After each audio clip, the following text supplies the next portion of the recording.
Ne asnjëherë nuk mund të dalim kundër asaj që na ka kriju Zoti. Dhe këtë që e themi Zoti ka krijuar në natyrën e njeriut.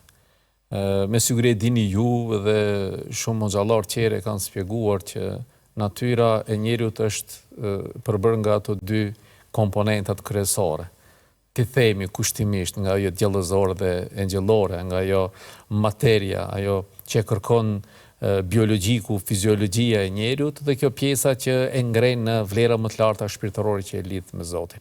Dhe ne të themi që kjo e para nuk duhet të ekzistojë, nuk mund të themi, sepse Zoti e ka kriju. Shembull po themi, dashurinë e ka kriju Zoti. Dhe njeriu pa dashuri nuk ka kuptim si do të jetojë. Por kjo dashuria varet tani ne si do ta edukojmë. Nëse bëjmë shtypje të kësaj, ne gabojmë. Sepse s'kemi drejt, sepse dalim jashtë natyrës njerëzore. Dashuria duhet të ekzistojë. Dashuria kundrejt nënës, dashuria kundrejt bashkëshorte, dashuria kundrejt fëmijëve, kështu me radhë. Mirë po, këtë forcën e brendshme që e quajtut ju, nëse ne arrijmë që ta edukojmë, me fjalë tjera që përmendet ju termin, që ta kontrollojmë atë do ta vendojmë në shërbimin ton.